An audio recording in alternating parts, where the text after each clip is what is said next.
Si sentís esa llama, si sentís esas ganitas, esa cosquillita de seguir tus sueños, que sean dentro de tu país, que sean fuera de tu país, donde sean, que no esperes no tener miedo. Que mires al miedo en la cara y que lo hagas con el miedo. O que lo agarres de la mano al miedo y te lo lleves con vos. Valen, contame un poco cómo fue que llegaste desde nuestra querida Córdoba a vivir en Egipto. Un país que por ahí si bien es muy turístico, de hecho para mí es uno de mis preferidos, a mí me fascinó ir de turista. También es un país que por ahí es conocido como que, no sé, no es del todo seguro. Alguna gente se preocupa sobre todo por cómo tratan a las mujeres o cosas así, desde la ignorancia, ¿no? ¿Cómo fue tu experiencia y cómo terminaste ahí? Bueno, te lo digo sin ninguna duda. Fue la mejor decisión de mi vida. O sea, mudarme a Wow. Egipto fue la mejor decisión de mi vida. Me transformó mi carrera, me transformó como persona. Y como todas las buenas decisiones, creo que obviamente hubo mucho miedo en ese momento, en ese primer paso, ¿no? ¿Cómo llegué ahí? En realidad yo estaba viviendo en Roma, estaba haciendo un máster, había terminado un máster en Cooperación Internacional y Estudios para la Paz, y me sentía estancada, me sentía como si todas esas ganas de aprender de otra cultura no estuvieran colmadas. Me sentía como si todavía no hubiera encontrado el propósito, ¿no? Estamos siempre, es una búsqueda constante, es un poco la búsqueda el camino de nuestra vida, ¿no? Buscar nuestro propósito. Y yo sentía esa curiosidad, esa cosquillita que tenemos adentro. Estaba trabajando en el Vaticano en ese entonces, en Roma. Había hecho una pasantía en Alemania, en las Naciones Unidas, que me había un poco abrido a otros mundos, porque Roma para mí siempre fue Roma. Roma es el amor de mi vida. Entonces, irme de Roma no estaba en los planes. Pero me tomé un viaje de un mes a Egipto para descubrir, un mes sabático. Me Okay. inscribí a un curso de árabe, había empezado a estudiar árabe, me gustan mucho los idiomas, me interesan los idiomas. Entonces me saqué un mes sabático del trabajo, me fui con un curso, pero claro, estamos hablando, hacemos un poquito un viaje en el tiempo, se trata del año 2012. Era justo menos de un año había pasado de la primavera árabe, de la Wow. revolución, como la llaman en Egipto, y yo no tenía idea en dónde me estaba metiendo. No tenía idea. Llegué, claro, no había turistas en ese momento. Egipto es un país tradicionalmente muy turístico, pero no había ni un solo turista. Claro, me imagino. Era una sensación como si la gente se hubiera apoderado de la calle. Imaginémonos que los jóvenes egipcios, después de 30 años de dictadura de Mubarak, habían derrocado a un dictador militar. En 30 años, la gente que tenía mi edad en ese entonces nunca había votado, nunca había tenido democracia.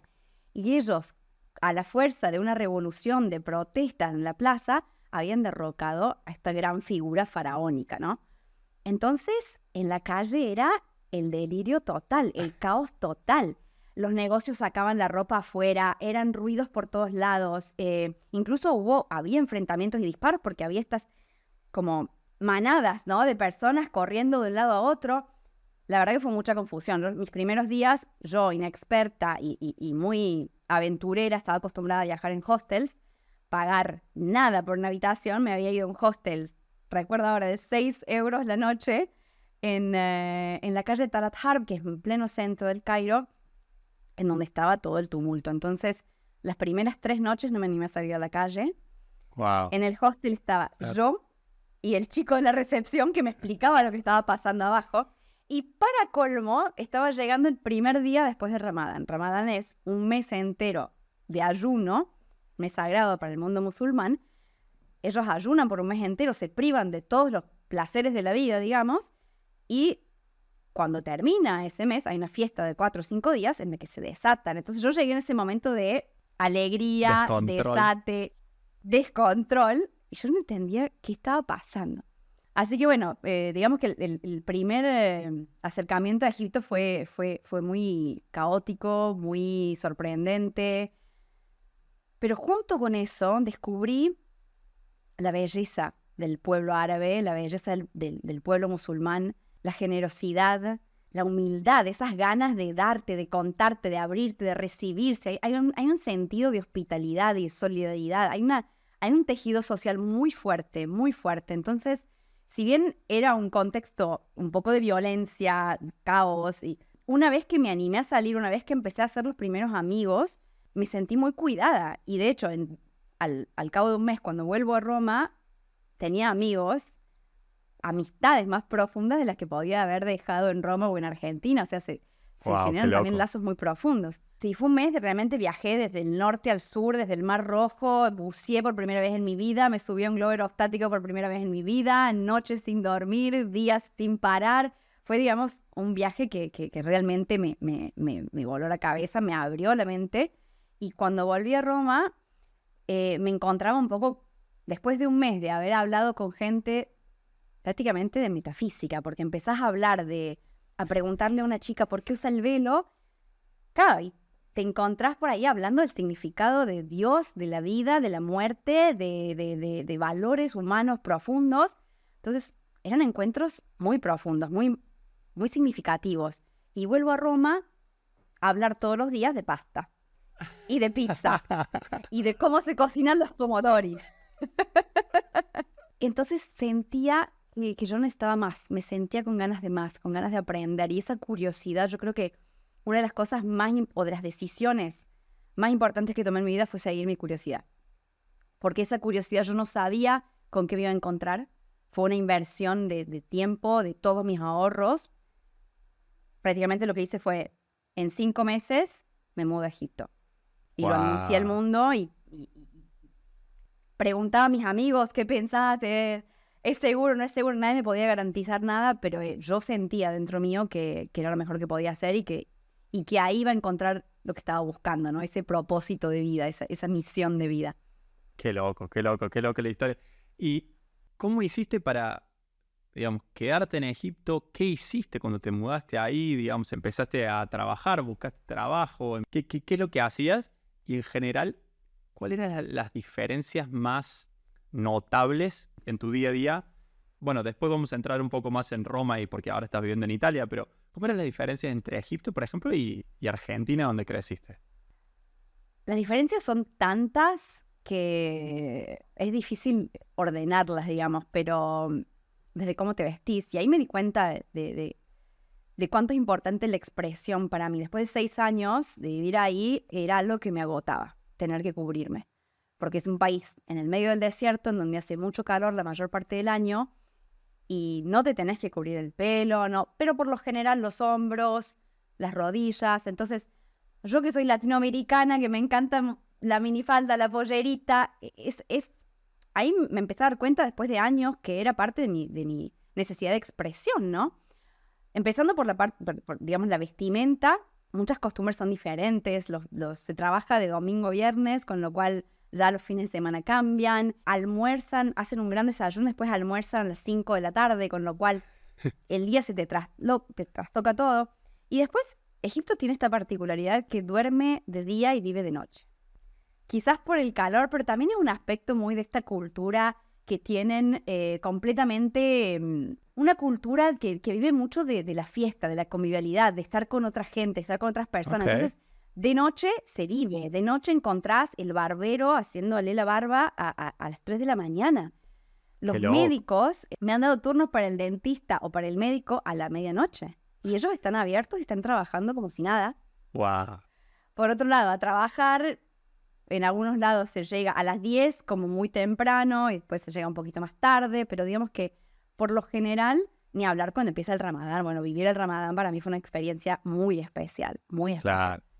Sí, Hay me mucho, imagino. hay mucho para aprender de una nación entera y de jóvenes que en realidad musulmanes son como los católicos, son como los cristianos. Hay quienes observan realmente y cumplen todas las reglas de la religión y hay quienes no. Pero una cosa que tienen todos en común es ayunar. Al menos al principio, quien por ahí es más rebelde al principio, pero al menos al principio el ayuno, que es el ejercicio del autocontrol. Sí, Es el sí, claro. ejercicio del autocontrol más absoluto, porque nosotros pensamos en no comer como algo muy difícil, pero en Egipto la mayor cantidad de gente fuma, y no fumar para un fumador es muy difícil, ¿no? Cualquier cosa que tenga que ver con autocomplacencia está prohibida. Entonces, es realmente un ejercicio muy fuerte, no toman agua. Y ha tocado, cuando yo vivía ahí, el Ramadán caía en agosto, que es pleno verano, un calor insoportable, y no toman una gota de agua. No toman una gota de agua. Entonces, es muy admirable verlo, vivirlo con ellos, ver la espiritualidad que tienen, porque además, al margen de lo que son las reglas, lo viven como un mes muy espiritual, como un mes de conexión con la familia. Tienen todos los días, rompen el ayuno juntos, en familia, se reúnen, mesas enormes, muchísima comida. O sea, es una fiesta muy linda, muy, muy linda. Bueno, eso es uno de los elementos. Digamos que hay tantos, la mujer, es todo un tema de la mujer porque nosotros pensamos, está el estereotipo de la mujer musulmana, de la mujer árabe. En realidad hay tantas gamas como los colores, ¿no? Muchas interpretaciones de lo que significa el velo, ya sea de quien lo usa como de quien no lo usa. Creo que una de las cosas que más me choquearon fue cuando una amiga que usaba el velo me dijo, pero yo no entiendo por qué Occidente se obsesiona tanto con esta prenda. Es como si yo me obsesionara con tus jeans. Y cuando lo vi desde esa perspectiva, es como que, es cierto, si uno se pone un pañuelo por moda en la cabeza, nadie te dice nada. Y a la vez hay chicas que se lo ponen contra la voluntad de su familia, hay chicas que se los ponen por presión familiar, hay chicas que se los ponen por rebelarse a su familia o a su marido o a su contexto social. Entonces, realmente las motivaciones son tan distintas, depende de acuerdo a cada mujer, que ahí vas entendiendo un poco más. Creo que lo más interesante fue entender otros puntos de vista diferentes, ¿no? Entender formas de pensar diferentes. Y otra cosa que creo que se destaca mucho, como muy diferente de lo que es la vida en Argentina, es que nosotros en Latinoamérica en general, y es una cosa que siempre me ha dolido mucho y me ha impactado mucho. Obviamente Egipto, tal como Argentina y muchos países en Latinoamérica, el gap social es muy fuerte, ¿no? La diferencia, la brecha sí, entre los ricos y los pobres es muy fuerte. Entonces, nosotros en Latinoamérica eso lo vemos traducido en violencia, porque una persona pobre nace en la violencia, crece en la violencia y muchas veces se transforma en criminalidad. En el Medio Oriente, eso me impactó muchísimo. Hay muy poca criminalidad. Hay muy pocos robos y viven todos juntos. Hay una convivencia entre distintas clases sociales que están muy marcadas, pero hay una convivencia muy fuerte entre ambos. Se saludan con muchísimo respeto siempre, la paz sea contigo, salamos aleikum. Entonces, es muy fuerte para alguien que viene de un país en donde por ahí no, digamos que las clases sociales no se mezclan, ver que allá conviven y conviven con mucho respeto mutuo, ¿no? No es para justificar, obviamente, las clases sociales, que siempre da tristeza ver gente que no, bajo la línea de pobreza, que no puede alimentarse, que no puede educar a sus hijos, pero ver ese aspecto, ¿no? Que por ahí, obviamente, la pobreza se traduce en otros elementos. La radicalización religiosa, ¿no? Que a veces surge justamente es una forma de cooptar jóvenes para grupos que tienen intereses políticos importantes. Una forma de cooptar es cooptarlos a través de, darles un motivo para vivir. Tal cual, tal cual. Qué interesante todo lo que contás. De hecho, lo último que acabas de decir no me lo esperaba. Yo hubiera creído que también estaba como bastante segregado, ¿no? Como donde crecimos nosotros. A ver, podría hacerte 1.000.000 de preguntas de Egipto. Pero para poder entrar en otros temas, porque hay tantas cosas que te quiero preguntar. ¿Por qué en un momento, después de estar varios años en Egipto, decidiste, ok, es tiempo de volver a Roma? Bueno, qué pregunta. Roma siempre fue el amor de mi vida. Yo me enamoré de Roma cuando tenía 21 años. Yo tengo un sentimiento por Roma que no lo puedo explicar a nadie. Es muy fuerte. Es muy, muy fuerte. Roma me emociona, me hace llorar. Realmente es la ciudad de mi vida. Pero obviamente me fui porque así como tiene cosas hermosas, Roma tiene muchos problemas, tiene una mentalidad que no va hacia adelante, que no empuja hacia adelante. Y yo tenía y tengo hasta el día de hoy muchísimas ambiciones, ganas de crecer, ganas de crear, ganas de encontrar mi camino. Y en ese momento cuando me fui, me sentí estancada. Entonces después de 5 años, casi 6 en Egipto, me sentí inspirada por un ambiente en el que estaba, de emprendedores que realmente estaban cambiando el mundo. Me sentí inspirada a crear mi propio emprendimiento, a crear mi proyecto que tenía mucho que ver con contar esa otra historia del Medio Oriente, ¿no? Mostrar el talento, las ganas, la resiliencia del Medio Oriente. Lanzo entonces mi emprendimiento Startups Without Borders y con eso empieza una nueva etapa de mi vida. Y desde el primer momento, desde el lanzamiento del emprendimiento, dije, bueno, ahora es el momento de volver a Roma. Es el momento de volver a Roma y es el momento de dejar Egipto porque siempre supe que iba a ser una etapa. Es una cultura hermosa, pero el estilo de vida es muy difícil. Vivir con mucha contaminación, muchísimo smog, mucha contaminación y el polvo del desierto que se te cuela. Se te cuela en tu casa, se te cuela en el pelo, en todos lados. Entonces hay mucha contaminación, mucho smog, muchísima contaminación sonora. Algo que me di cuenta después es que perdí un poco de oído viviendo en Egipto porque tienen bocinas con volumen muy alto. Bocinas de camión, digo yo. Le ponen a autos destartalados bocinas de camión, entonces son muy fuertes y tampoco se camina mucho por la calle. Si caminas, te aventuras a el tráfico, a que hay escombros por todos lados, no hay veredas, no hay una cultura de, como en Italia, la passeggiata, ¿no? Ir por un paseo. Por lo general vas de un auto o de un Uber a otro lugar cerrado, de un aire acondicionado a otro lugar con aire acondicionado. Entonces, no vivís mucho el aire libre, no vivís mucho el aire fresco, no vivís mucho eso, la caminata. Y fíjate cómo esas cosas tan sencillas eran cosas que yo extrañaba.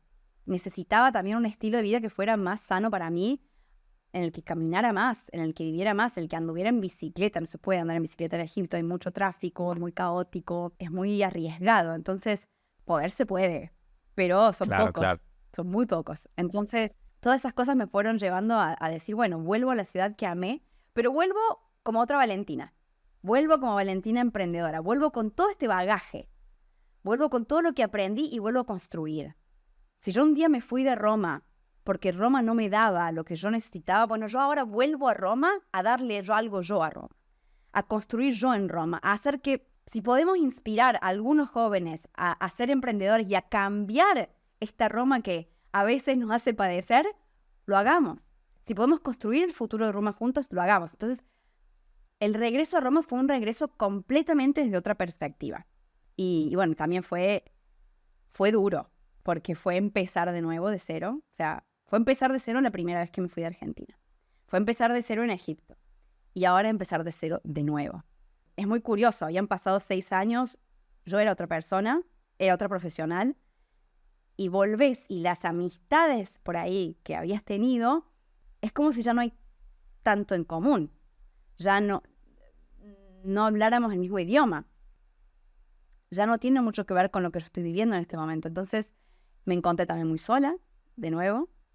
Me encontré que me faltaban muchos estímulos, porque claro, la vida en Egipto es extremadamente estimulante. Salís a la calle y ves escenas, situaciones que te parten el alma, pero te ponen realmente en contacto con tu humanidad, con tu sentido más humano, ¿no?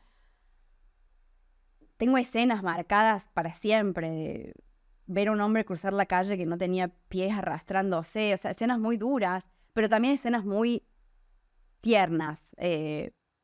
Siempre cuento que una vez en un callejón del Cairo se rompe un colectivo, todo también destartalado, ¿no? Se rompe el colectivo y ¿qué haríamos todos cuando se rompe un colectivo en Argentina, en Italia o en cualquier otro país? Nos bajamos a esperar al próximo.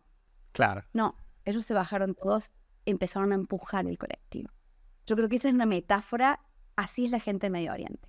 Unen las fuerzas, unen las ganas y hacen que hasta que lo que no funciona, funcione.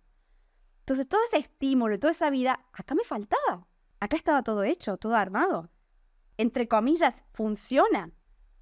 Y me acuerdo en un momento tener una llamada por teléfono con un amigo que tenía en Egipto, también el extranjero, llorando.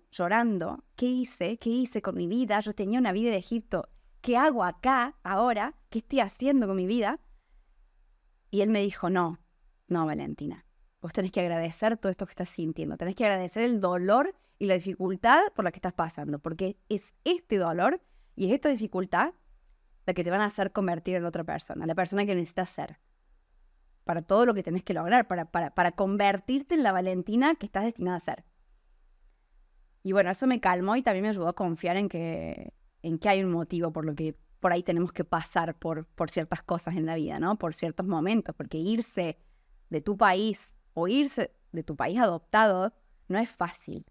Hay siempre ese momento de readaptación, de soledad, de preguntarte si tiraste toda la basura, ¿no? Claro, claro, claro. Qué sabio tu amigo, ¿no? Qué buen consejo. Y qué interesante lo que decís de, bueno, tomo esta experiencia y ahora voy a impactar en una ciudad o en una sociedad que veo como que un poco estancada. Y en mi experiencia personal tengo un análisis bastante similar de Italia, teniendo una novia futura esposa italiana y ahora, por ejemplo, luchando con la burocracia italiana para poder casarnos y que de repente el objetivo de todos es tener un contrato indeterminado porque es ser empleado y nada, olvídate de emprendedor ni nada por el estilo. Yo, por ejemplo, con Steph en el día a día vemos que nuestras culturas son muy similares, al menos a nivel de, bueno, lo mínimo de familia, ¿no? Pero es cierto que a nivel cultural Argentina es tan parecido, o en realidad, en tu caso ya con mucha experiencia viviendo dos etapas diferentes de tu vida, o en realidad no es tan parecido y es más un mito. ¿Cuál ha sido tu experiencia? Yo creo que sí, somos muy parecidos. La Ok. primera vez me acuerdo, decía, los argentinos somos como los italianos, pero un poquito más latinos, ¿no? Porque tenemos la espontaneidad, que en Europa en general falta. Pero sí somos muy pasionales, como los italianos. Conviviales, nos gusta vivir en familia, nos gusta vivir en grupo, somos muy sociables. Hay mucho diálogo entre la gente en la calle, ¿no? Yo tengo mis dos hermanos viviendo en dos países diferentes europeos del norte, Francia e Inglaterra particularmente, y ahí sí hay mucha diferencia, ¿no? Porque hay muy poco contacto con la persona extraña, con la persona que uno no conoce. En cambio, en Italia hay un diálogo. Vos estás por ahí en el colectivo y se te ponen a hablar. En la librería también. Hay mucho contacto con, a veces aunque sea para pelear, porque también esa pasión sale a flote. Pero hay mucho contacto con esa persona, con ese otro.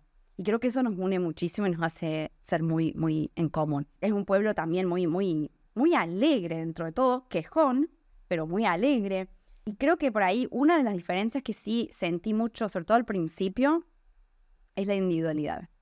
Italia, por ser un país europeo, creo que esto es una característica europea en general, pero en Italia también se vive, hay una sensación de autonomía más fuerte, lo cual, por ejemplo, como mujer te empodera, pero por otro lado, vivís un poco más aislado del otro. Es como si en Argentina hubiera una red social un poco más fuerte.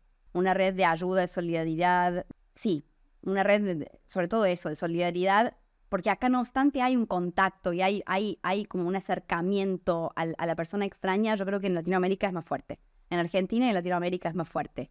Tenemos lazos sociales que son muy lindos, que por ahí los veo y los valoro obviamente cuando vuelvo, que por ahí me sorprenden, ¿no? No sé, una pavadita. Yo no manejo y no tengo auto. Yo voy a Argentina y no es una pregunta. Mis amigos me pasan a buscar y me llevan y se recorren media Córdoba. Acá en Italia no, porque en Italia el costo de la nafta es alto y porque es mucho tráfico y entonces no. Entonces, bueno, y además los medios de transporte son un poquito más confiables. Pero si te tenés que tomar un taxi, tomas un taxi. Entonces, esas pequeñas cosas son cosas muy pequeñas, pero tienen que ver mucho con la individualidad. Y otra cosa me acuerdo que me choqueó muchísimo al principio es con amigas, íbamos a correr, íbamos a hacer las compras, y un día a una le digo, ¿vamos a correr? No, no tengo ganas. Para mí es una daga, porque en Latinoamérica no, o en Argentina no decimos no tengo ganas de venir con vos. Buscamos excusas. Y en eso, en el pueblo árabe, son iguales. Nos cuesta mucho decir no. Buscamos siempre una excusa. Estoy un poco cansada, tengo mucho que hacer, o sea, excusas muy válidas, pero no nos atrevemos a decir a una persona, no tengo ganas de ir con vos, acompañarte, hacerte la gamba. El concepto de hacer la gamba es fuerte y existe y se nota cuando no está. Sí, qué loco. Yo creí que mi análisis era un poco porque, bueno, este Fede Boloña un poco más al norte y Roma ya centro, algunos lo consideran centro-sur, iba a ser un poco más cercano, pero no, parece que eso. O sea, lo que acaba de describir, yo lo podría haber dicho también bastante similar, sin tanta experiencia, obviamente. No, muy, muy interesante. Y qué loco también eso, ¿no? De hacer la gamba. Y si uno lo piensa, en realidad hacer la gamba tiene que venir de Italia, porque ¿por qué decimos gamba? ¿No? O sea, Sí, es medio, algo sí, medio sí. raro. Pero bueno, recién hablabas de volver a Argentina. ¿Cada cuánto volvés a Argentina? Y más allá de la relación con los amigos que acabas de explicar, ¿no? Que es diferente, ¿cómo es volver? Y en esto de estar, digamos, de varias etapas, ¿volverías a vivir allá en algún momento o no? ¿O lo tenés abierto? Bueno, es una pregunta muy emocional. A mí volver me duele. Siempre, siempre. No hay vez, vuelvo una vez por año, no hay vez que no aterrice el avión y llore. Siempre, siempre. Duele porque te fuiste, porque lo dejaste, ¿no? Pero yo creo que es en Argentina y le pasa a un italiano en Italia probablemente, le pasa a quien se fue de su hogar, ¿no? Está ese desarraigo. Yo nunca me sentí muy patriótica, pero hay un desarraigo fuerte. Es tu tierra, entonces está ese sentimiento. El avión toca la tierra y decís, acá estoy. Y salís ya en el mismo aeropuerto. Claro, yo hace ya 14 años y me encuentro mirando la Argentina desde afuera. Me encuentro mirando comportamientos y observando comportamientos y diciendo, ¡ay, qué lindo! No sé, este año me pasó hace un mes, llego a Argentina justo en el día en el que habían devaluado. O sea, yo estaba en el vuelo mientras devaluaban. Wow. Caos total. Me lo cuenta el señor que me sellaba el pasaporte. Me lo contó sonriendo. Resignado, pero alegre. Y le dije, pero lo importante es que no perdas la sonrisa. O sea, verlo desde afuera también valoras muchas cosas que no valoras desde adentro, ¿no? Sí, el ser argentino, la identidad, la personalidad, la idiosincrasia de la Argentina. Por otro lado, no volvería. No volvería porque yo me fui particularmente persiguiendo un sueño y ese sueño lo estoy construyendo, ¿no? Ese sueño no tiene un principio y un fin. Ese sueño es un camino. Entonces, no tengo una motivación para volver. A mí me gustan mucho las culturas, me gustan mucho los idiomas, me gusta mucho... después vamos a hablar un poco del trabajo que hago con inmigrantes, con refugiados. Entonces, creo que me haría falta un poco todo ese contacto. Pero fundamentalmente la principal razón por la que no volvería es que, en cierto sentido, a mí algo que siempre me enjauló fue la presión social. Y no voy a decir que en Argentina haya más presión social que en otros países, porque no lo sé, no lo creo. Las comparaciones son odiosas siempre. Pero creo que en general uno nace y crece en un país y está sujeto a tantas expectativas sociales y tantas etiquetas sociales. Y una cosa que pasa cuando te vas, que te vayas a la China, a Italia o a donde sea, es que te liberas. Te liberas de un montón de etiquetas y de presión. ¿De qué barrio sos? ¿A qué escuela fuiste? ¿Dónde fuiste a la universidad? ¿El apellido de la familia? Como lo quieras llamar, cada uno de nosotros puede tener historias diferentes con etiquetas diferentes. Pero te condicionan, ¿no? Muchos sociólogos hablan de la teoría de las máscaras que tenemos que utilizar en distintos grupos sociales. Bueno, todas esas máscaras, yo creciendo en Argentina, nunca pude ser yo. No sabía quién era yo. Porque hay tanta presión y tantas expectativas por cómo te tenés que vestir, cómo tenés que ser físicamente, cómo tenés que comportarte, qué tenés que estudiar, qué tenés que hacer. ¿Qué tenés? El tener es muy importante, ¿no? El auto, la casa, todas esas etapas que creemos son las únicas que hay que seguir.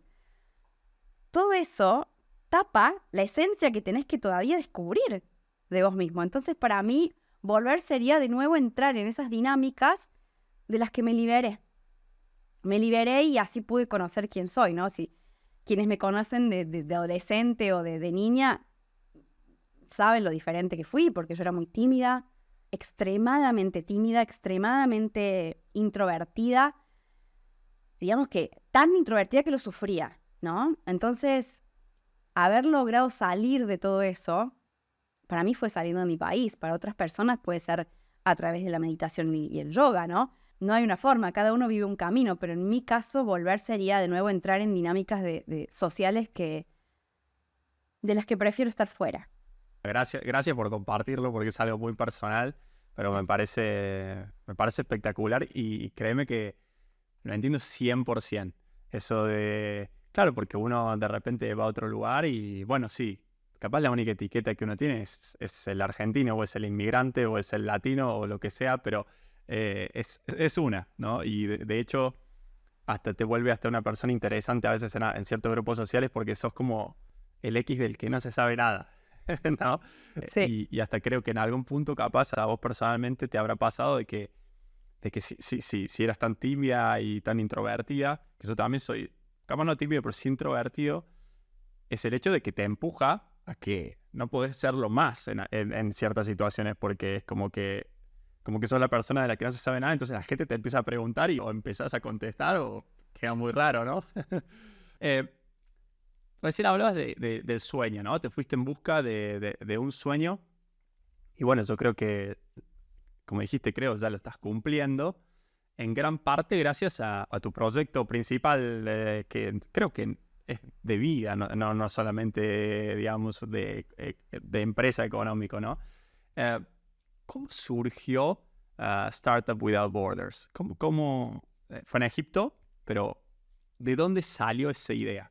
Se fue dando de a poquito, casi sin que me diera cuenta, porque yo estudié periodismo, amé siempre el periodismo, amo escribir, y me costó mucho lograr ser periodista. Fui de trabajo en trabajo, empezando muy de abajo, con situaciones muy, muy locas, que por ahí después puedo contar también. Pero fui llegando y entré en una plataforma hermosa, una plataforma muy, muy innovativa, fundada por 4 hermanos egipcios. En realidad nacen como mostrando la parte oculta de Egipto, la vida de fiestas, la noche, la vida nocturna. Era como una especie de Las Rosas en Córdoba de Egipto. Ok. Nace así.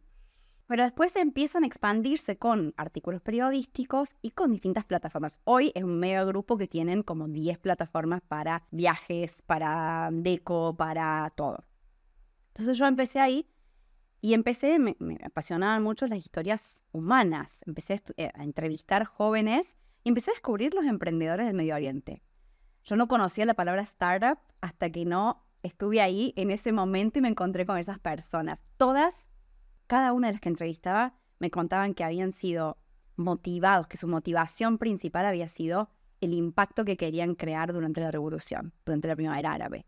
Entonces, con un objetivo muy fuerte de impactar a su nación, de cambiar su país, su pueblo, su lugar, con ese intento estaban creando startups tecnológicas muy innovativas y que estaban realmente creando cambios importantes en cuanto a educación, empoderamiento de la mujer, en cuanto a acceso a los recursos, reciclaje, digamos que tantas ramas diferentes. Me inspiraron muchísimo. Pero por otro lado también otra rama en la que hacía muchas entrevistas era refugiados. El Cairo tiene tantas facetas, es una ciudad de 25 millones de habitantes y son muchas ciudades en una. Entonces, en mi día a día, yo estaba en esta oficina que además tenía una diversidad adentro. Encontrabas el punk que escribía sobre música, que iba a las fiestas o a los conciertos y que lo veías a la mañana siguiente con los lentes negros, ¿viste? Y tenías la chica con el velo súper religiosa, muchos cristianos, musulmanes, había tanta diversidad, extranjeros, egipcios. Realmente era muy rico porque dentro de la misma, eran 100 personas aproximadamente trabajando en esa empresa y ahí mismo dentro encontraba un montón de contactos para mis entrevistas. Y entonces un día me podía encontrar en una oficina súper cool de un emprendedor, de una tech startup, y al día siguiente me encontraba en la Ciudad de los Muertos, que es una zona del Cairo en donde es un cementerio muy grande, en el que cuando explotó la población en los años 80, muchos guardianes de tumbas llevaron a sus familias a vivir. Entonces es una ciudad donde la gente vive cerca de las tumbas, al lado de las tumbas. O la ciudad de la basura, donde viven 70.000 recolectores de basura que dividen la basura reciclable de no reciclable con la mano, tocando con su mano cada uno de los residuos que uno tira a la basura. O sea, situaciones realmente muy fuertes y contrastes extremadamente fuertes, que de nuevo te ponen en contacto con tu humanidad. Te ponen de nuevo en contacto con la gratitud, con darte cuenta de que lo esencial realmente es muy poco. Y en esas historias humanas, yo para ese entonces había fundado una plataforma que se llama Startup Scene Middle East, que dentro de ese mega grupo de medios era la plataforma de startups, y seguía escribiendo muchas historias de refugiados, porque corría por ahí el 2014, era el gran boom mediático de la crisis de refugiados, fue el gran flujo de refugiados que hacían la travesía en barco y después a pie, y salían videos, y yo me acuerdo mirando esos videos y diciendo, pero esta gente sale de acá, está saliendo de Egipto, están al lado mío, ¿dónde están? Y te encontrabas una noche en una fiesta en un rooftop hablando con una persona que diciendo, si yo trabajo con unos sirios, ellos van a tomar el barco el mes que viene. Y yo decía, pero Wow. realmente vivís con una variedad, con una diversidad, con una variedad de situaciones de vida tan fuerte, que bueno, entre entrevista y entrevista, empecé a encontrar refugiados que emprendían.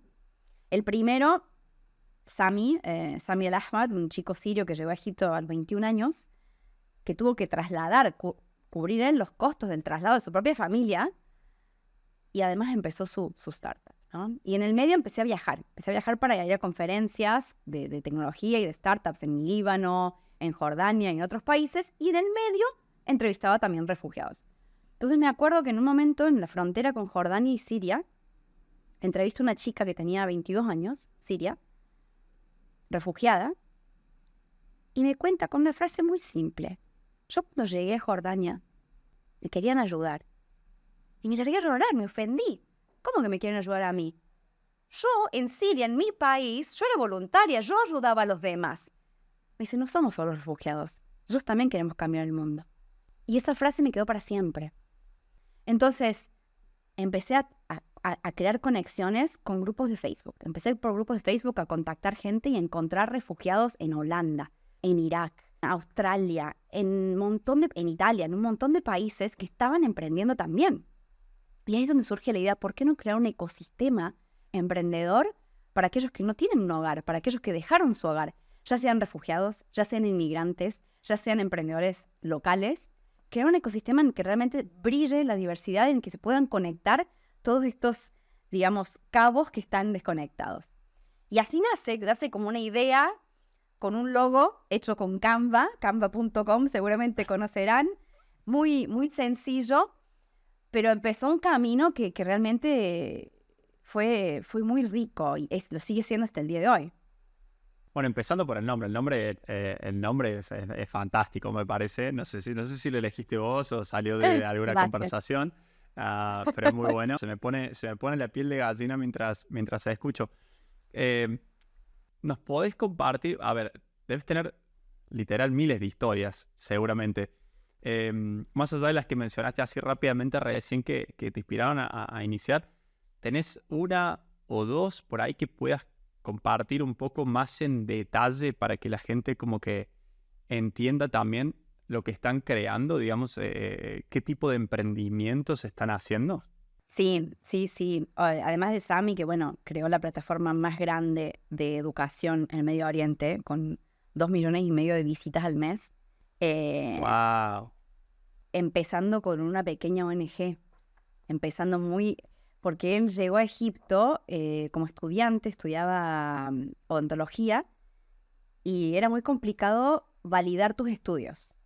Y cuando consiguió validar sus estudios y terminar la carrera en Egipto, dijo, yo voy a ayudar a otros sirios.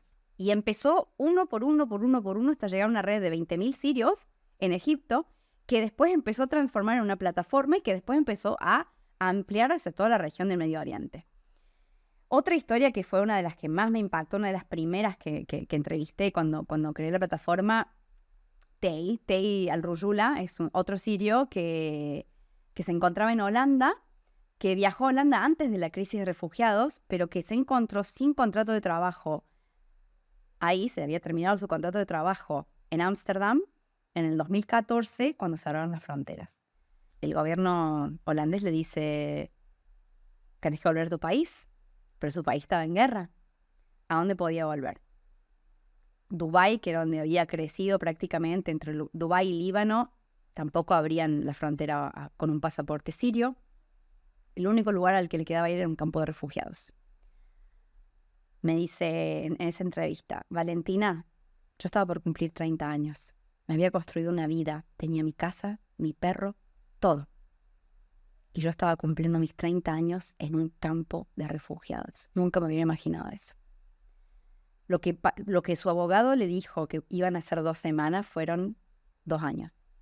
Wow. 2 años en los que él se encontró en un nuevo mundo, en el que aprendió muchísimo, porque en el de las realidades de todos esos refugiados, él llegó a una conclusión. Lo más importante, que son nuestros certificados, nuestros papeles, nuestra identidad, lo estamos perdiendo porque lo estamos escribiendo en un papel. Y él era una persona que ya hacía mining de Bitcoin, ya tenía varios Bitcoins. Entonces empezó a utilizar eso dentro del campo de refugiados. Mientras todos los días se comía pan, arroz, él decidió y logró encontrar una manera con su celular de ordenar pizza y cerveza utilizando Bitcoin al campo de refugiados. Se volvió súper popular además en el campo, pero eso le dio una idea. ¿Por qué no utilizar la blockchain? Blockchain es la tecnología que está detrás de las criptomonedas, como vos sabes, Fran. Sí, sí, sí. ¿Por qué no utilizar también esta tecnología blockchain no solamente para crear monedas virtuales, sino para crear formas virtuales de identidad, de certificar la identidad? No olvidemos que en el mundo, durante esta crisis de refugiados, los hijos de las personas que nacen escapando de una guerra no están registrados, no tienen dónde registrarse. Entonces, creando este sistema, él podría garantizar que todas las personas que no tienen estado apólides, o los stateless, como se dice en inglés, son 10 millones en el mundo, puedan tener una nacionalidad. Entonces creó esa startup que se llamaba Tyken, que empezó a colaborar con grandes organizaciones sin fines de lucro, llegó hasta la reina máxima de Holanda, digamos que creció muchísimo y creando un impacto realmente muy fuerte. Así que él es un emprendedor realmente increíble, con muchas ideas, y se inspiró muchísimo por lo que escuchó de historias en ese campo de refugiados, viendo el talento además que en ese campo de refugiados, ¿no? Qué loco, qué loco. Nada, siempre me pareció fenomenal lo que hacías, pero no conocía estas historias. Y de hecho, entré a la página web de Startup Without Borders y dije, bueno, quiero entender bien qué es lo que hacen, ¿no? Más allá, digamos, de las historias y de darle visibilidad a la gente. Y empecé a ver de repente que, claro, yo te sigo hace varios años y ha crecido un montón. Vi que ahora tenían programas de entrenamiento, siguen organizando eventos que son cada vez más grandes, que además tienen una parte de media, que además conectan inversores con emprendedores, que también es una gran parte del ecosistema, ¿no? Para que puedan crecer. ¿Cuál es, digamos, dentro de la organización ya, que obviamente ya no está sola, cuál es su mayor fuerte hoy en día y hacia dónde le gustaría seguir creciendo? Nosotros cuando empezamos, la idea fundamental era dar visibilidad a estos emprendedores que están fuera del radar, ¿no? Que normalmente no son conocidos, darle visibilidad y sobre todo también crear figuras modelo para jóvenes migrantes, jóvenes refugiados, Claro. jóvenes como nosotros también, que puedan inspirarse y saber que hay un camino y saber que hay gente que lo logró. Yo, por ejemplo, como mujer lo noto mucho en el ámbito femenino también. Como emprendedora me costó encontrar modelos a seguir. No es fácil encontrar modelos que el prototipo de un fundador de una startup es el Mark Zuckerberg, ¿no? Es siempre hombre, blanco, occidental. Entonces, crear también estas figuras. Pero junto con esa idea de storytelling, digamos, nació la idea de conectarlos a esos recursos, de conectarlos a este ecosistema creciente. Entonces empezamos a hacer eventos desde muy temprano. Empezamos a hacer eventos, primero era solo refugiados, luego empezamos a ampliarlos porque nos dimos cuenta de que no tenía sentido tenerlos como un clúster o como un gueto separado, sino realmente unir. Y en los eventos realmente fue muy impresionante ver cómo se cristalizaba nuestra visión. O sea, esa visión de ver diversidad, esa visión de ver proyectos que veían la luz, ojitos que brillaban de inspiración. Todo eso se cristalizó en nuestro primer summit. Nosotros hacemos un summit anual, que es también nuestra fuente mayor de recursos, junto con programas de formación también. Pero el summit es lo que reúne todo. Porque nosotros hacemos una conferencia en la que en 2 días hay más de 88, casi 90 paneles, charlas, workshops, talleres, formación, hay una sala en la que hacemos matching entre inversores y emprendedores. El año pasado, por ejemplo, en el Cairo tuvimos 3.000 personas en el evento y organizamos 460 reuniones entre inversores y startups que los conectamos en base a un mismo criterio. Claro, que claro, ya sea wow. el vertical a nivel de industria o el stage de inversión que estaban buscando, o digamos, la posición geográfica. Entonces hacemos ese matching y luego invitamos también a grandes empresas líderes en tecnología, líderes en innovación que vienen a charlar, que vienen a dar charlas y a compartir discusiones, ¿no? No te voy a mentir, el principio fue muy duro, muy duro. Fue realmente creer o reventar, como decimos en Argentina. Es muy difícil traducir esta frase cuando la quiero decir en otro idioma. Es creer o reventar. Es creer y dar tu vida. Tu vida. Yo realmente fue un periodo de mi vida que solo hice eso día y noche hasta el final. Hasta el final, aun cuando no veía la luz al final del túnel, ¿no? Y tuvimos la suerte, o el universo nos ayudó con dos sponsors que en nuestro primer summit que creo que resumieron un poco nuestra visión, que fueron Meta, en ese entonces era todavía Facebook, y la Organización de Naciones Unidas para los Refugiados, la ACNUR. Entonces, creo que esas dos símbolos representaban exactamente los dos mundos que estamos conectando, ¿no? Y hasta el día de hoy el Summit sigue siendo nuestro evento de más éxito, digamos, una fuente de recursos muy importante, que en el próximo paso, pensando un poquito en nuestra visión global, es exportar a otras regiones también. Estamos planificando ya un Summit en Palestina y se viene también un Summit en Argentina. Así que muy feliz por eso.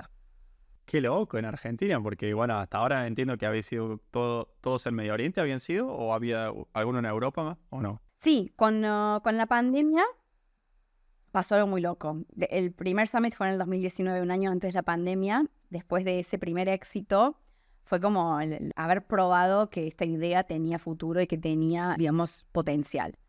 Y llega la pandemia, 2020. Qué ¿Qué duro. hacemos? Pero siguiendo este espíritu siempre de construir y de ir más grande, aun cuando, digamos, no tenés las pruebas para creer, dije, bueno, lo hagamos más grande, lo hagamos virtual, pero lo hacemos en varios continentes. Entonces nos fuimos, yo y otra colega, nos mudamos a Ámsterdam por un mes, en plena pandemia, ya no estaba más en lockdown, pero era noviembre. Nos mudamos a Ámsterdam, hicimos partnership con 3 universidades de business muy importantes, en el Cairo, la Universidad Norteamericana del Cairo, en Ámsterdam, la Universidad de Nyenrode, y en San Francisco, la Universidad de Hult Business School. Y en esas 3 universidades creamos palcos o escenarios, digamos, contratamos todo un servicio de cámaras, como si fuera un estudio de televisión. Y tuvimos en cada uno de los 3 palcos, en el transcurso de 2 días, a través de una plataforma virtual, 1.000 personas que se conectaron, que participaron en cada una de las charlas, los talleres, workshops, paneles. Y uno de los puntos más importantes es que participó el príncipe de Holanda, el cuñado de Máxima, Constantijn, que es muy, digamos, es un gran promotor de las startups en Holanda, es fundador de TechLeap, y bueno, creyó en esta idea y quiso participar también. Así que sí, en Europa tenemos, fundamentalmente en Roma también, donde yo vivo, tenemos un pie, tenemos programas de formación, hemos hecho ya un summit, así que también estamos ampliando esa parte. Imagino que nada, o sea, me abruma solamente de pensar lo que debe ser organizar semejante nivel de evento, miles de asistentes, una gran cantidad de speakers, inversores viniendo de todo el mundo. ¿Cuán grande es el equipo hoy? ¿Y cómo es tu día a día como líder del equipo y del proyecto en general? Bueno, ¿cuán grandes somos? En realidad no somos tantos en número, somos, yo digo, temporada baja cuando no estamos haciendo el summit, somos entre 7 y 8. Ahora estamos buscando el 8º que se nos fue uno. Y cuando hacemos el summit somos 14 del core team y muchísimos voluntarios que el año pasado tuvimos 200 voluntarios que el día del evento y el día anterior vienen y nos ayudan, digamos, en la parte logística. Obviamente con una persona, un program manager que los orienta desde el primer día para que cada uno cumpla su función. El día a día cambia constantemente. Tengo etapas, además. Los primeros 2 o 3 años, muchos viajes, Me imagino.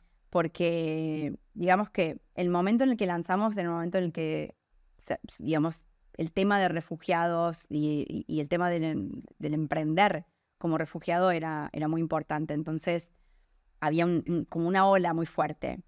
Y realmente, el primer año, en 2 meses, había hecho 8 países. Fue una locura de viajes en el que, digamos, mi vida personal quedó completamente a un lado.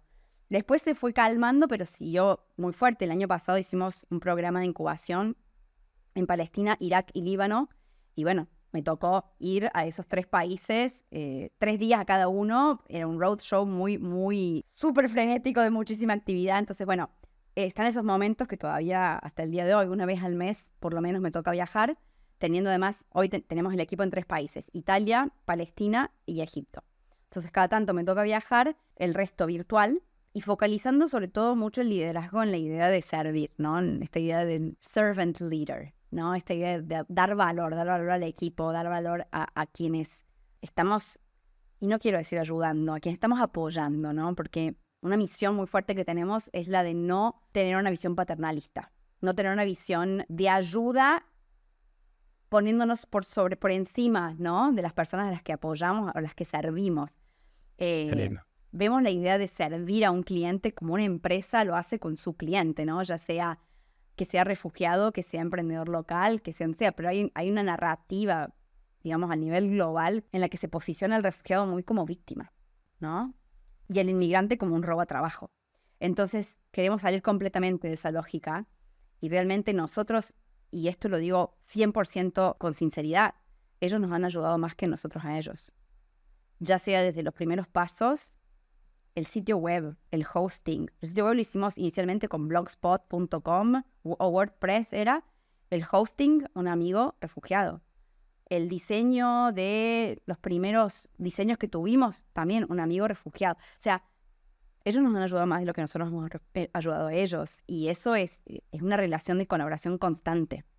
No lo vemos como una ayuda a la víctima, porque queremos justamente cambiar ese estereotipo. Totalmente, ¿no? Y además, siendo 100% objetivo, yo creo que si yo como inversor tengo que invertir en alguien y son exactamente iguales las 2 personas, y uno es inmigrante y el otro no, pero 100% sin dudas que inviertan en el inmigrante, pero 1000 veces, porque de hecho mucha gente dice, por ejemplo, sobre todo, bueno, en el mundo de las startups donde están más desarrollados en Estados Unidos, que gran parte del éxito empresarial de Estados Unidos es porque es una comunidad de inmigrantes, en verdad. Y ahora está bajando un poco porque como que ya todos son como muy soft, de que están acostumbrados a vivir bien, que es lo que pasa hoy en día en Europa, ¿no? Van a ser una sociedad donde están bien, están cómodos y no salen de la zona de confort ni nada.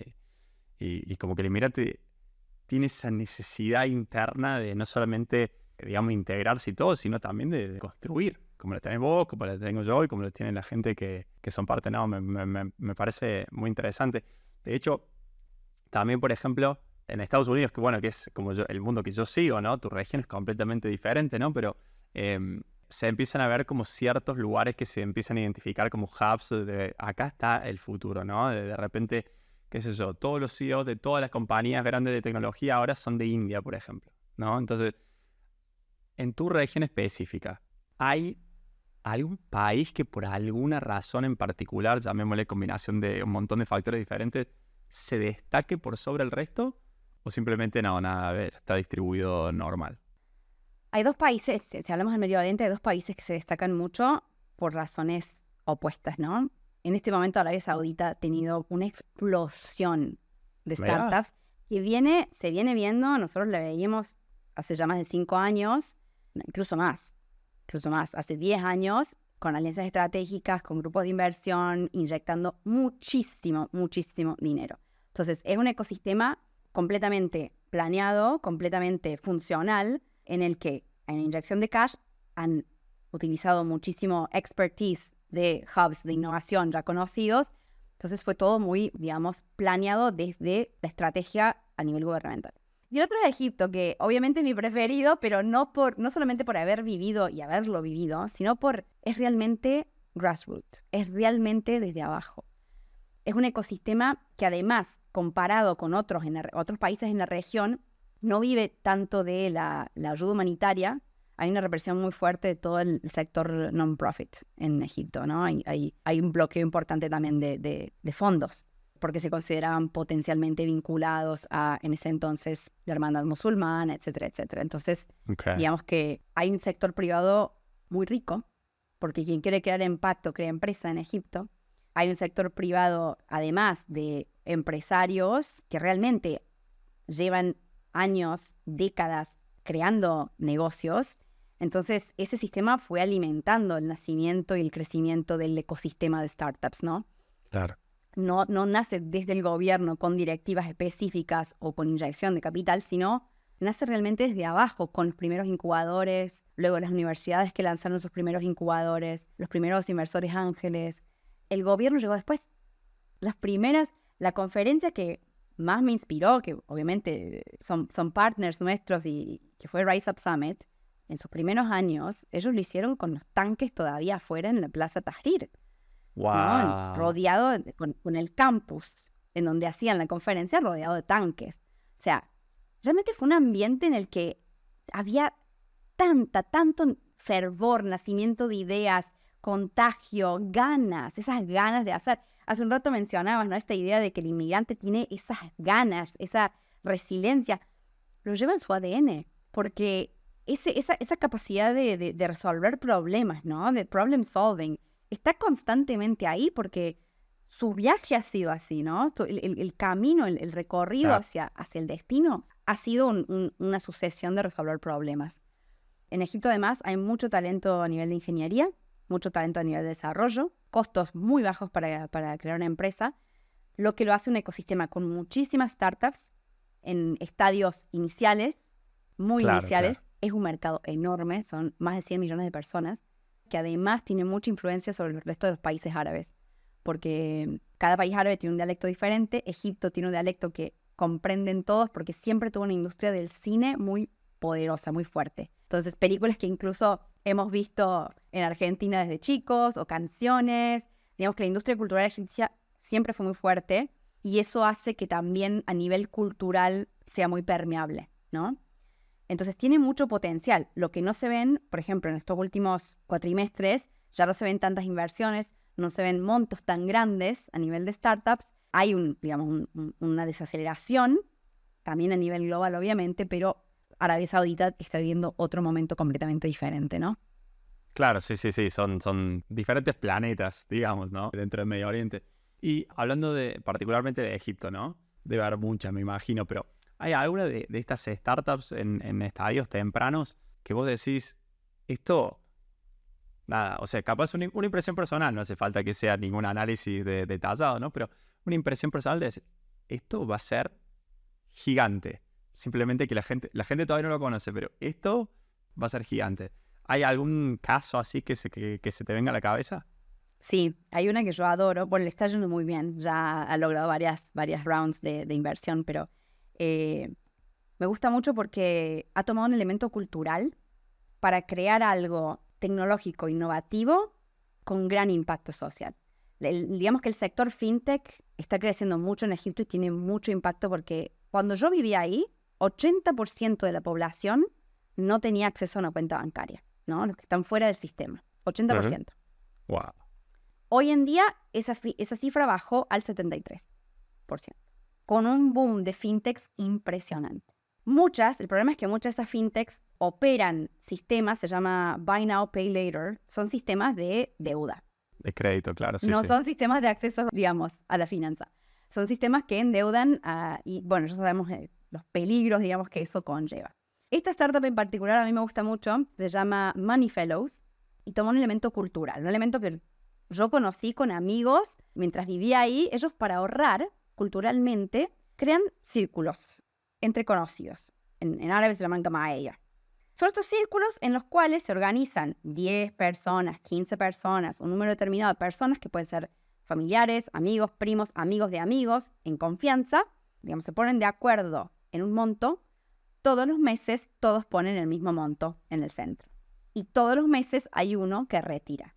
No hay interés, no hay bancarización, pero era un sistema que ellos utilizaban para ahorrar. Bueno, esta startup lo llevó al ámbito, digamos, tecnológico, lo llevó a una app en la cual ahora lo podés hacer con cualquier persona desconocida y le agrego otros elementos además del ahorro, financiación, etcétera, etcétera. Pero me gusta muchísimo porque demuestra una vez más que el potencial en los países emergentes y el potencial que tiene la diversidad cultural es inmenso, inmenso. Una cosa que por ahí cuando se habla de inmigración se olvida completamente o se ignora completamente es que con la llegada de inmigrantes entra un mercado nuevo y tenés acceso doble. Porque tenés acceso al mercado de inmigrantes con costumbres, necesidades de consumo distintas, pero además se te abre el mercado de país de origen. Entonces, un inmigrante egipcio, por ejemplo, que vive en Italia, que puede crear una startup que además de servir a usuarios migrantes del mundo árabe que viven en Italia o en Europa, pero además puede también acceder al mercado del Medio Oriente, que es gigante, tiene un potencial enorme. Muchas startups, lo que vemos en Europa también es que se limitan un poco porque el mercado no es tan grande.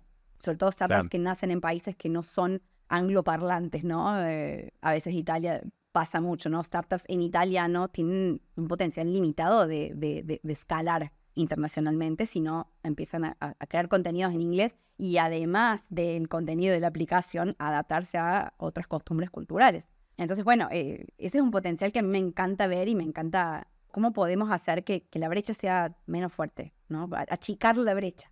Sí, ya anoté ahí Manifelos para investigarlo, ¿eh? De hecho, no, fuera de broma. De hecho, yo hace 2 años creo hice una certificación internacional de inversiones y había toda una sección específica de como finanzas islámicas. Y era muy interesante porque lo que contabas recién estaba, por ejemplo, y lo tuve que literal estudiar, pero además también como que había reglas diferentes, ¿no? Entonces, qué bueno eso de que, nada, como que aprovechen y algo local, digamos, aprovecho lo cultural también para crear un negocio, una fintech en este caso. Muy interesante. Ahora, vos vivís rodeada de todos estos proyectos, rodeada, bueno, hoy en día como sponsor tienen empresas, no solamente ya ahora Meta y ACNUR, sino que Google, Amazon, gobiernos, universidades, es como increíble. Y vivir rodeada de un montón como de información top, ¿no? Y de acceso a startups en etapas muy tempranas, ¿no? Que obviamente es una inversión de riesgo.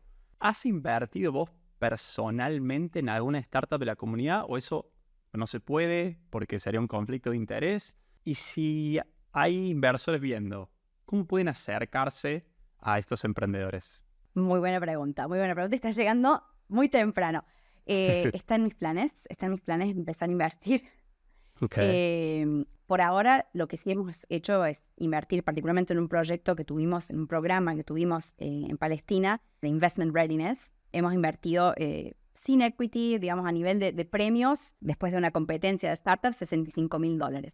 Pero no invertimos aún como organización, ni yo como Angel Invest. Digamos que la forma en la que lo estamos encarando en este momento es creando una comunidad de inversores, se llama Startups Without Borders Angels, en la que tenemos muchas entidades, incluso VCs, no solamente Angel Networks, pero también VCs, que invierten y que se unen a nuestros eventos, se unen a nuestros programas como partners, y en digamos, es una comunidad de inversores que participan en nuestros eventos. Así estamos empezando a armar esta comunidad. Son por ahora 80 inversores de distintos países y bueno, participan sí online en nuestros eventos que en nuestro summit, que vienen desde Inglaterra, desde Singapur, distintos países a participar al summit.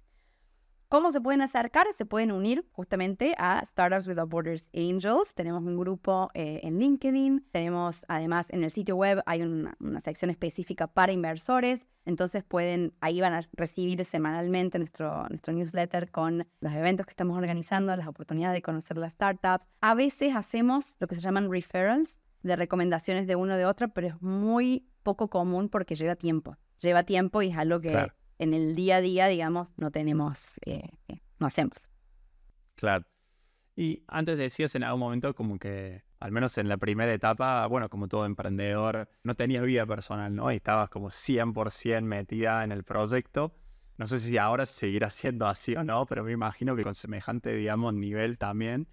¿Tenés algo fuera del proyecto, o sea, que te genere ingresos, por ejemplo, hablando ya particularmente de tus finanzas personales? Obviamente vivís de este proyecto, me imagino. ¿Tenés algún otro ingreso extra o no sé, o empezar a invertir, por ejemplo? ¿O estás 100% como all in, vamos todo con Startup Without Borders? En un principio, vamos a hablar de finanzas por un minuto, o de finanzas personales. En un principio, solo el salario, que fue muy bajo hasta hace muy poco, porque prioricé siempre tener solidez, digamos, dejar la mayor cantidad de fondos dentro de la empresa para asegurar Claro. la sostenibilidad a largo plazo.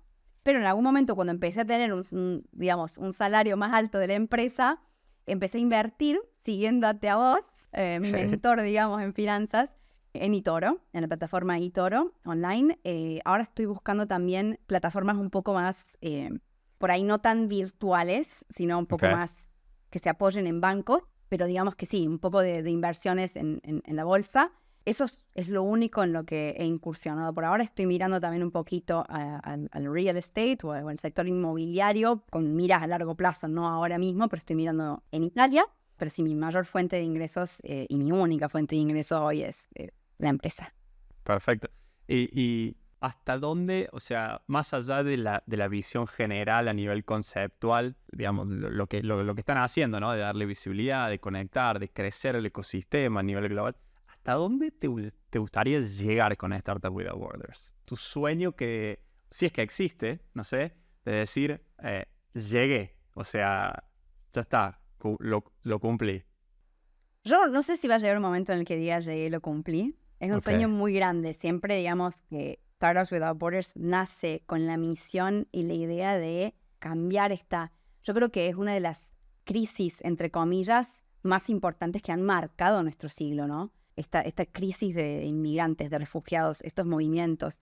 A mí, personalmente, ¿por qué me llega tanto esta problemática? Mi pasaporte, que sea argentino o italiano, pero mi pasaporte fue la llave que me abrió las puertas de la libertad, ¿no? A mí, poder viajar y poder irme de mi país me cambió la vida, me hizo libre. Y saber que esa misma llave, ese mismo pasaporte para otra persona es un límite y que además de eso se agregan varias dinámicas como el racismo y que todo esto está impidiendo ver el talento, nos está impidiendo acceder a innovaciones que pueden ser increíbles y que pueden realmente cambiar el curso de la humanidad, que pueden afectar el cambio climático, que pueden afectar las brechas. Ver todo eso me apasiona muchísimo. Entonces mi visión para Startups Without Borders es que sea un movimiento. Desde siempre quise que más que una empresa, más que un emprendimiento, una comunidad, es un movimiento. Entonces, mi visión para el futuro sería tener eventos, hubs, comunidades en todos los continentes del mundo. No sé si lo voy a ver mientras yo esté viva, pero lo importante es que Startups Without Borders perdure y siga ahí cuando yo me muera y cuando yo no esté más, que sea el legado, pero que además que tenga vida propia. increíble. No, sí, espectacular. No sé, me quedé sin palabras. La verdad que es como para terminarlo acá y listo, porque, no, pero o sea, comparto 100% como la visión y quedan muchos años de Valentina todavía, así que... Sí, espero que sí.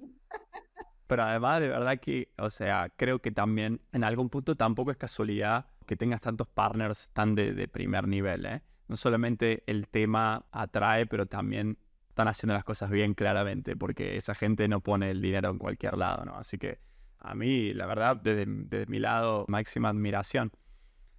Sí, gracias. Antes de cerrar, ¿alguna pregunta que por ahí te debería haber hecho y no te hice, algo más que quieras agregar, que quieras compartir?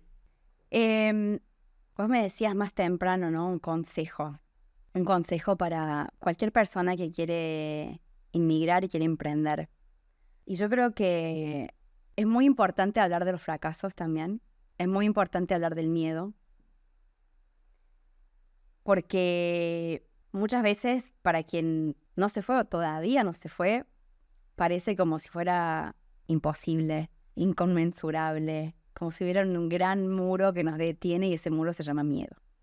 Si me pedís un consejo es que no esperes a no tener miedo. Si sentís esa llama, si sentís esas ganitas, esa cosquillita de seguir tus sueños, que sean dentro de tu país, que sean fuera de tu país, donde sean, que no esperes no tener miedo.